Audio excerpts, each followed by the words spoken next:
if you come to one of our races, or even between those races, we're spending our entire time trying to educate people about doing things a different way and to accelerate the migration towards e-mobility.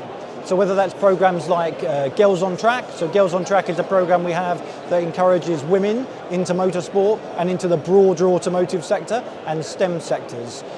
We also do things like Change Accelerated Live. So Change Accelerated Live is an education program that runs throughout our events, and that's all about increasing the awareness of the need for sustainability, but bringing thought leadership together, thought experts together to talk about how we can do things differently.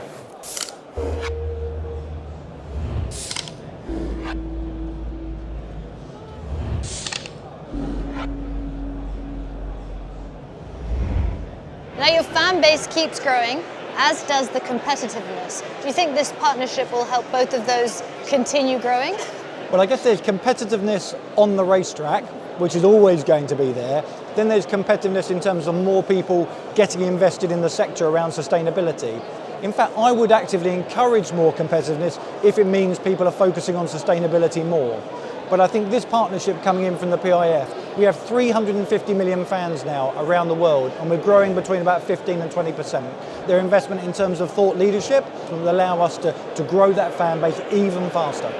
It's the third generation car, isn't it? What does that mean in terms of design and technology? So when we started this series 10 years ago, you actually had to stop halfway through the race to change cars. Here we are on the third generation. So third generation started at the beginning of season 9. We have a car that's operating at about 300 kilowatts, 350 kilowatts under the attack mode. The cars will go over 200 miles an hour. They get to 100 kilometers an hour in about 2.6, 2.7 seconds. Within 2 to 3 years, we'll be into the next generation, Generation 4. And once we get into Generation 4, we'd expect to see those cars going 0 to 100 kilometers in under 2 seconds, and for the range to be even greater. So our race today is about 45, 50 minutes. We'd hope to be able to race up to an hour and 10 minutes, hour and 15 minutes.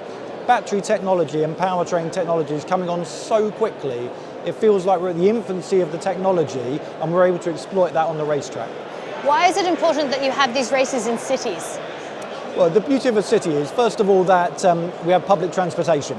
So people don't all have to drive to the race. They can come via public transport, keeping the impact on the environment much lower. But also it's a way of showcasing the race series to people that perhaps wouldn't normally see it. So tourists in the city centre, businesses around the city centre. So as you know, we're back racing in China this year. We'll be in Shanghai. We're the first ever motor race that's going to take place in the centre of Tokyo this year.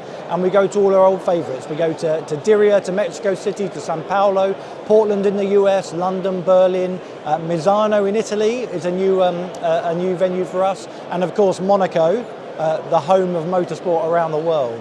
So yeah, we take our show on the road to educate and showcase it to more and more people.